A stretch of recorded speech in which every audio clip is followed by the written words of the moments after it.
The information age, also known as the computer age, digital age, or new media age, is a period in human history characterized by the shift from traditional industry that the Industrial Revolution brought through industrialization, to an economy based on information computerization. The onset of the information age is associated with the digital revolution, just as the Industrial Revolution marked the onset of the industrial age. The definition of what digital means, or what information means, continues to change over time as new technologies, user devices, methods of interaction with other humans and devices enter the domain of research, development and market launch. During the information age, the phenomenon is that the digital industry creates a knowledge-based society surrounded by a high-tech global economy that spans over its influence on how the manufacturing throughput and the service sector operate in an efficient and convenient way.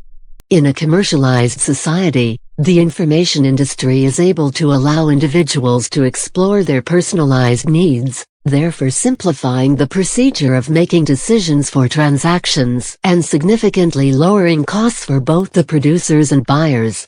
This is accepted overwhelmingly by participants throughout the entire economic activities for efficacy purposes, and new economic incentives would then be indigenously encouraged, such as the knowledge economy. The information age formed by capitalizing on computer micro-miniaturization advances. This evolution of technology in daily life and social organization has led to the fact that the modernization of information and communication processes has become the driving force of social evolution. The information age has affected the workforce in several ways. It has created a situation in which workers who perform easily automated tasks are forced to find work that is not easily automated. Workers are also being forced to compete in a global job market. Lastly, workers are being replaced by computers that can do their jobs faster and more effectively. This poses problems for workers in industrial societies, which are still to be solved. However, solutions that involve lowering the working time are usually highly resisted. Jobs traditionally associated with the middle class, assembly line workers, data processors, foremen and supervisors, are beginning to disappear, either through outsourcing or automation.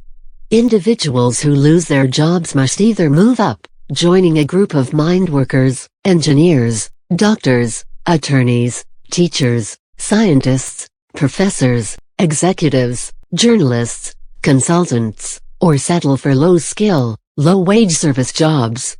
The mind workers are able to compete successfully in the world market and receive high wages. Conversely, production workers and service workers in industrialized nations are unable to compete with workers in developing countries and either lose their jobs through outsourcing or are forced to accept wage cuts.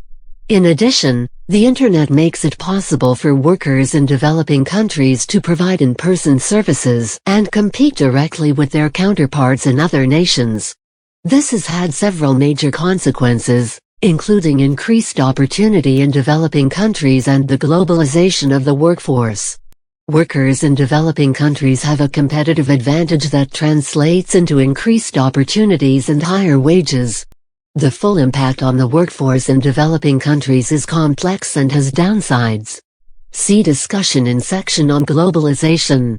In the past, the economic fate of workers was tied to the fate of national economies. For example, workers in the United States were once well paid in comparison to the workers in other countries. With the advent of the information age and improvements in communication, this is no longer the case. Because workers are forced to compete in a global job market, wages are less dependent on the success or failure of individual economies. The information age has affected the workforce in that automation and computerization have resulted in higher productivity coupled with net job loss. In the United States, for example, from January 1972 to August 2010, the number of people employed in manufacturing jobs fell from 17,500,000 to 11,500,000, while manufacturing value rose 270%. Although it initially appeared that job loss in the industrial sector might be partially offset by the rapid growth of jobs in the IT sector, The recession of March 2001 foreshadowed a sharp drop in the number of jobs in the IT sector. This pattern of decrease in jobs continued until 2003. Data has shown that overall, technology creates more jobs than it destroys even in the short run.